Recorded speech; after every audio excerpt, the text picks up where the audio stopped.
오늘 시편 39편은 다윗이 인생의 말년에 자기 자신의 삶을 회고하면서 지은 시입니다.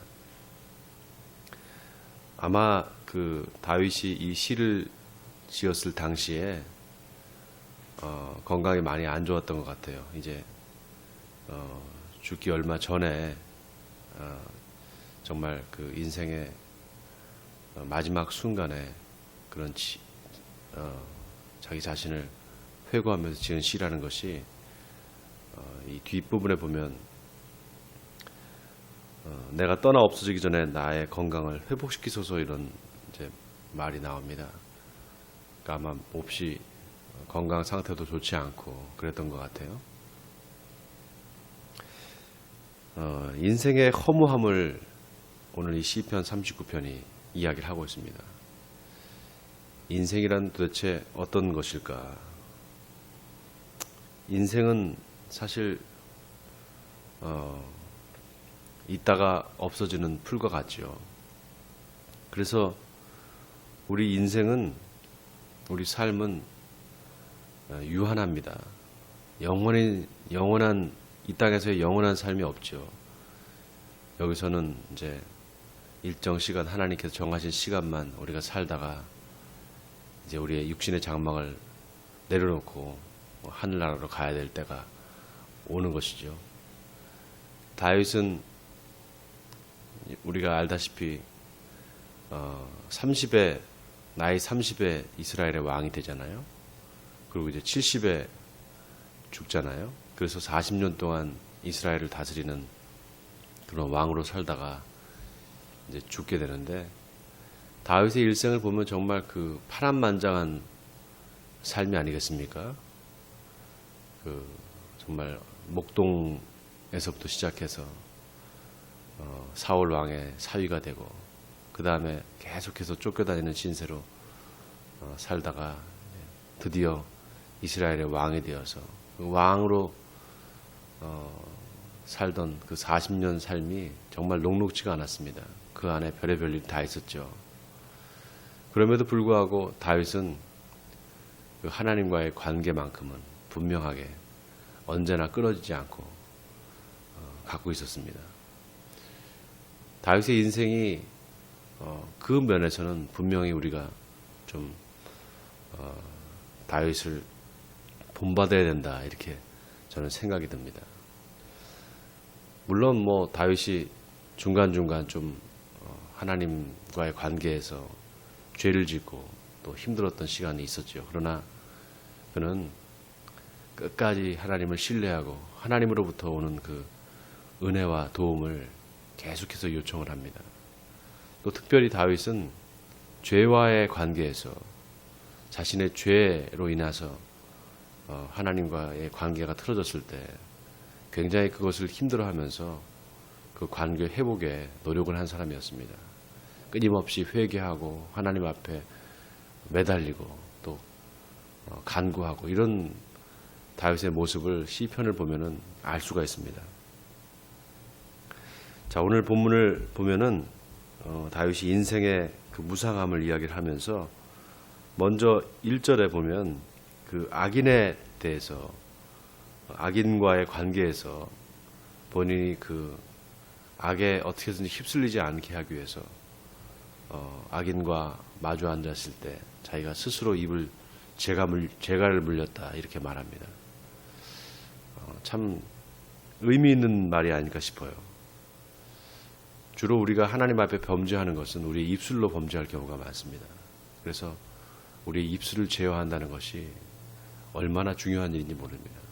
다윗은 그 입술로 범죄하지 않으려고 오늘 시편 39편 1절에서 내가 내 입에 재갈을 먹이리라, 이렇게 다짐을 하고 하나님 앞에서 이렇게 입을 다물었다, 이런 이야기를 하고 있는데요. 그런데 2절에 보니까 내가 잠잠하여 선한 말도 하지 아니하니 나의 근심이 더 심하도다. 그렇다고 해서 입을 다물고 있으니까, 선한 말을 하지 못하니까 또 그 마음에 근심이 있다는 거예요. 그래서 3절에 보면 내 마음이 내 속에서 뜨거워서 작은 소리로 읊조릴 때 불이 붙으니 나의 혀로 말하기를 여호와여 나의 종말과 연한이 언제까지인지 알게 하사 내가 나의 연약함을 알게 하소서. 네, 이 4절이 참 기가 막힌 구절이죠. 다윗은 지금 하나님 앞에 지혜를 구하고 있는 겁니다. 하나님 앞에 지혜는 무엇인가? 내가 얼마나 살 수 있을까? 나의 삶이 언제까지일까? 이것을 구하는 것입니다. 물론 거기에 대해서 하나님이 답을 해주진 않죠. 그러나 그것을 구하는 그 순간 자기 삶에 겸손해질 수 있습니다. 인간은 내가 언제까지 살 수 있을까? 나의 그 유한함을 깨닫게 될 때 그때 비로소 사람은 겸손해져요. 세상에서 영원히 살 것처럼 그렇게 욕심을 내고 이렇게 부귀영화를 쫓고 그러다가도 어느 순간 병이 걸리고 또 몹쓸 이제 병으로 죽게 되었다 싶으면 그때 비로소 자기 자신을 돌아보게 되잖아요. 다윗도 지금 그 이야기를 하고 있는 게 아닐까 싶어요. 인생이 영원하지 않다. 인생은 항상 끝이 있다라는 것을 우리 다윗은 우리에게 지금 이야기해 주고 있습니다. 5절에 보니까 주께서 나의 날을 한 뼘 길이만큼 되게 하사 나의 일생이 주 앞에는 없는 것 같사오니 사람은 그가 든든히 서 있을 때에도 진실로 모두가 허사뿐이니이다. 자, 여기 허사뿐입니다. 여기가 참 중요한 말입니다. 이 허사라는 말이 히브리 말로 헤벨이라고 해요. 헤벨. 허사라는 말이. 근데 이 헤벨이 카인과 아벨 할 때 그 아벨을 여기서 그 유래가 됐습니다. 그래서 카인과 아벨 할 때 그 아벨이 카인에 의해서 정말 허무한 삶을 살다 죽잖아요. 그 인생이 참 무상하잖아요. 그 삶이. 아벨의 인생이. 마치 그렇다는 거예요. 인생이 어느 순간 죽음이 찾아오고 죽게 된다는 거죠. 그 이야기를 하면서 인생이 무상하다 이렇게 이야기를 하고 있습니다. 6절에 진실로 각 사람은 그림자같이 다니고 헛된 일로 소란하며 재물을 쌓으나 누가 거둘는지 알지 못하나이다. 주여 이제 내가 무엇을 바라리요 나의 소망은 주께 있나이다. 인생 말년에 다윗은 모든 그 소망이 다 끊어지고 이제 죽음 앞에 섰을 때 다윗은 고백하는 겁니다. 나의 소망은 하나님께 있습니다. 이렇게 고백하는 거죠. 사람이 이제 죽기 전에 삶이 얼마 안 남았다고 생각되면 누구나 붙잡는 게 있죠. 누구나 붙잡습니다. 뭘 붙잡는가? 어떤 사람은 자기 생명을 연장시키기 위해서 애를 쓰면서 자기 재산이나 돈이나 이런 것들을 붙잡습니다. 그래서 자기 생명을 연장시키려고 해요. 참 어리석은 거죠. 어차피 하나님이 부르시면 가야 되는데 그때 우리에게 소망이 있습니다. 그때 붙잡아야 될 게 있어요. 바로 예수 그리스도 영원한 생명인 줄 믿습니다. 영원한 생명을 붙잡을 때 우리에게 소망이 있죠. 다른 거는 아무 소망이 없어요. 우리가 나이가 들수록 점점 더 몸은 쇠약해지고 육신은 연약해진단 말이죠. 그때 우리가 붙잡아야 될 것은 영원한 생명이신 예수 그리스도일 줄 믿습니다. 예수 그리스도와 함께 동행하는 삶. 그래서 주님이 내 삶을 알고 나를 아시는 그런 삶이 될 때 내 안에 소망이 생기죠. 주님이 나를 아신다. 그리고 내 삶을 주님이 지켜보고 계신다. 나와 함께 하신다. 이만큼 귀한 소망이 있겠습니까? 이것만큼 확실한 소망이 있겠습니까? 그런 소망을 갖고 살아갈 때 내 안에 있는 그 근심과 염려, 걱정들이 다 사라지고 영원한 소망이 생기는 줄 믿습니다. 원하기는 여러분도 나이가 들수록 시간이 지날수록 주님을 더 의지하시고 주님께 매달리시는 여러분 되시기를 바랍니다. 8절에 보니까 나를 모든 죄에서 건지시며 우매한 자에게서 욕을 당하지 아니하게 하소서. 다윗이 참 아까도 말씀드렸지만 다윗이 다른 사람과 좀 달랐던 것이 이 죄에 대해서 굉장히 민감했어요. 다윗은 언제나 죄에서 구원받기를 갈망을 했습니다. 시편을 내내 읽어보면 한 가지 공통점이 늘 죄와 싸우는 다윗의 모습을 볼 수 있어요. 다윗은 항상 죄에서 구원받기를 계속해서 갈망합니다. 죄의 문제에 깊이 창념을 했어요. 그래서 자기 자신이 갖고 있는 이 죄성을 하나님 앞에 계속해서 고백합니다. 그리고 이것을 해결해 달라고 계속 탄원하고 있어요. 자, 9절에 내가 잠잠하고 입을 열지 아니함은 주께서 이를 행하신 까닭이니이다. 주의 징벌을 나에게 옮기소서. 주의 손이 치심으로 내가 쇠망하였나이다.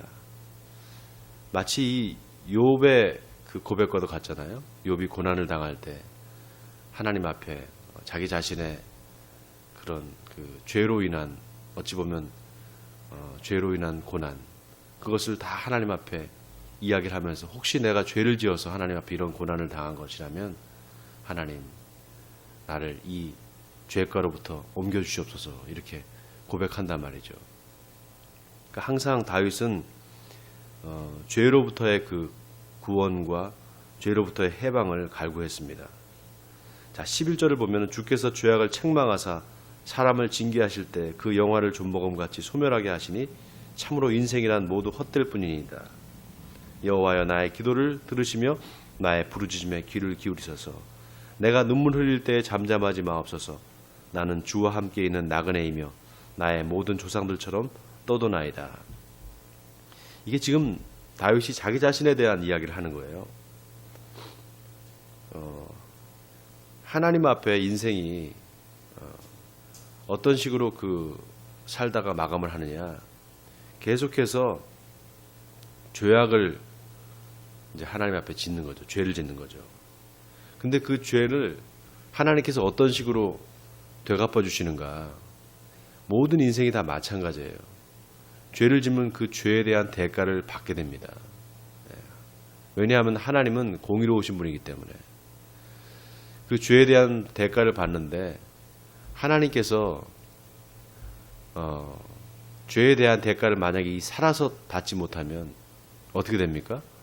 죽어서 이제 심판을 받는 거란 말이죠. 그런데 다윗은 심판을 받는 데 이르기까지는 않는다. 내 죄가 하나님 앞에 내가 회개했기 때문에 내가 쓰러지지만 영원히 멸망되지는 않을 것이다. 이런 믿음이 있었다 그랬잖아요. 오늘 다윗이 그렇게 자기 자신을 이야기하는 것 같아요. 11절에 보면 주께서 죄악을 책망하사 사람을 징계하실 때 여기 징계라는 말이 나오죠. 정죄가 아니라 징계라고 이야기하고 있습니다. 징계는 정죄와 완전히 다른 말이에요. 마지막 심판 때 가서 하나님 앞에 판단을 받고 정죄를 받는 것, 그거는 어떻게 됩니까? 영원한 판결이란 말이죠. 굉장히 두려운 판결이죠. 그러나 다윗은 지금 그걸 얘기하는 게 아니라 징계를 받는다, 이걸 얘기하고 있어요. 자기 자신을 얘기하는 것 같아요. 징계하실 때 그 영화를 좀먹음같이 소멸하게 하시니, 자기 자신이 그렇게 왕으로서 쌓았던 그런 영화, 그런 부, 명예 이런 것들이 점차 나이가 들면서 어떻게 됩니까? 마치 존벌레가 갉아먹듯이 그렇게 소멸케 된다는 거예요. 소멸하게 하시니 참으로 인생이란 모두 헛될 뿐이니이다. 자기 자신의 삶을 돌아볼 때 그 죄와의 관계에서 하나님께서 그렇게 죄를 소멸하시는 겁니다. 자기 인생에서 그렇게 부귀영화가 다 마치 존벌레가 먹어서 없어지듯이 그렇게 사라진다. 이거를 지금 이야기하는 게 아닐까 싶어요. 그러면서 다윗은 자기 자신을 주와 함께 있는 나그네다 이렇게 고백을 합니다. 인생은 나그네다. 이 말 어디서 많이 들어본 말이잖아요. 항상 시인들, 노래하는 가수들 이런 사람들이 이 인생을 나그네로 비교를 합니다. 왜 나그네일까? 잠깐 있다가 우리는 또 떠나야 되거든요. 이 나그네라는 사실을 굉장히 우리가 좀 깊이 한번 생각해 볼 필요가 있어요. 내가 이 세상에서 잠깐 있다가 갈 나그네다. 그런데 보세요. 오늘 다윗이 너무나 놀라운 고백을 해요. 하나님과 함께 있는 나그네. 주와 함께 있는 나그네. 여러분, 이게 얼마나 기가 막힌 고백입니까? 나는 주와 함께 있는 나그네입니다. 내가 인생을 살아갈 때 그 인생에 동반자가 있다는 거예요. 인생에 동반자가 있다는 게 얼마나 큰 위안이 됩니까? 근데 그 인생의 동반자가 다름 아닌 하나님이시다. 나의 주님이시다. 이 고백이 지금 다윗에서 나오고 있는 거예요. 저는 다윗이 이 인생의 말년에, 이 노년에 이 시를 쓰면서 결국 자기 자신을 돌아보니 자기 자신의 삶의 동반자가 있었고 그 동반자는 바로 주님이셨다. 이렇게 고백하는 게 아닐까 싶습니다. 아주 놀라운 고백이 아닐 수 없어요. 처음에 인생은 허무한 것이다. 그렇게 이야기했다가 맨 마지막에는 그렇게 인생이 허무한 나그네 길이지만 나의 삶의 동반자로서 주님이 함께 하셨다는 이 고백을 하는 이 다윗의 지금 이 시편 한번 여러분 묵상해 보시기 바랍니다. 얼마나 아름다운 시입니까?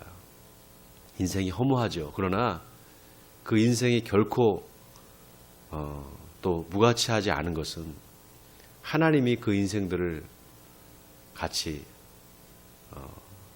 동반자로 삼으시고 함께 그 인생의 반려자가 되어주신다는 겁니다. 우리가 예수 그리스도를 믿는다는 것은 놀라운 것입니다. 주님이 우리와 함께 하신다는 거예요. 주님이 우리와 함께 동행하신다는 겁니다. 함께 우리와 이 나그네 길을 같이 살아가신다는 거죠. 이것만큼 위안이 되는 게 또 어디 있겠습니까? 그래서 우리가 인생의 말년이 갈수록 자꾸 지혜가 생겨야 돼요. 우리 삶에. 뭘 자꾸 나이가 들면서 더 뭘 가지려고 그러고 더 욕심을 부리고 그럴 게 아니라 쓸데없는 욕심을 부릴 게 아니라 점점 욕심을 내려놓고 주변 사람들을 돌아봐야 되고요. 그 다음에 내 자신을 돌아보면서 내가 하나님 앞에 어떤 존재인가 그걸 자꾸 생각해야 됩니다. 그리고 의미 있는 일을 자꾸 하려고 노력을 해야 돼요. 자꾸 주님을 찾아야 됩니다. 그래서 주님의 얼굴을 구하는 그런 삶을 살아야 돼요.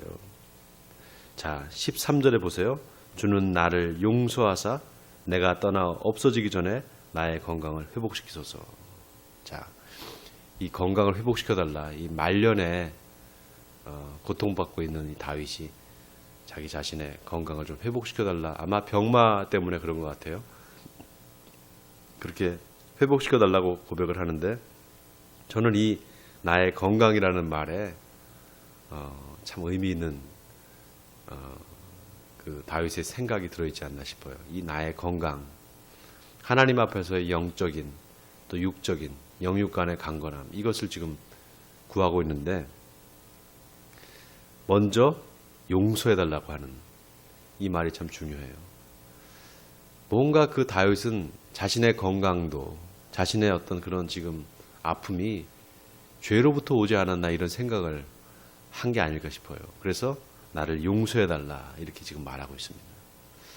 여러분, 우리 육신의 병이 말이죠. 한 번씩 찾아오잖아요. 그래서 갑자기 아프거나 그러면 여러분 어떤 생각을 하게 돼요? 저는 내가 하나님 앞에 뭐 죄진 게 있나? 이렇게 생각이 돼요, 자꾸. 그래서 먼저 하나님 앞에 죄를 회개하게 됩니다. 그러니까 육신의 연약함이 우리로 하여금 회개의 자리로 나가게 만들어요. 그게 어찌 보면 하나님의 은혜입니다. 네, 그렇게 생각하셔야 돼요. 어차피 우리 육신이 쇠약해서 병들어서 죽는단 말이죠. 그런데 믿지 않는 사람들은 그 육신의 질병이 찾아올 때 그런 생각을 안 해요. 네, 그런데 믿는 사람, 하나님을 믿는 사람은 그 마음에 육신의 질병이 찾아오고 죽음이 가까울수록 자꾸 하나님 앞에 내 자신을 돌아보면서 내가 하나님 앞에 무슨 죄진 게 있으면 자꾸 그거를 얘기하게 되고 그 다음에 하나님 앞에 회개하게 됩니다. 그래서 믿는 사람들은 자꾸 정결케 되는 거예요. 죄를 회개하기 때문에. 그러니까 어찌 보면 육신의 질병도 영적인 면에서는 그게 유익이 될 수 있다. 저는 이렇게 생각합니다. 그래서 예수님을 떠나서 막 허랑방탕하게 살던 사람들, 교회를 떠나서 좀 여러 가지 그 세상이 좋아서 떠났던 사람들도 갑자기 육신의 질병을 얻고 난 다음에 다시 돌아오는 경우가 있잖아요. 그런 것은 어떻게 보면 하나님 편에서는 선한 일이다 이렇게 생각이 됩니다. 자, 오늘 시편 39편 다윗이 말년에 쓴 이 시편을 가만히 묵상해 보시면서 내 삶과 한번 비교해 보시기 바랍니다. 아, 나의 삶도 이제 육신의 삶도 영원하지 않을 것인데 아마 분명히 끝이 올 텐데 그때 내가 어떤 고백을 하게 될까? 하나님 참 감사합니다. 내 나그네 인생에 주님이 나의 동반자가 되어주시고 함께 살아주셔서 감사합니다. 이런 고백이 나오는 저와 여러분이 되기를 주님의 이름으로 간절히 축원드립니다.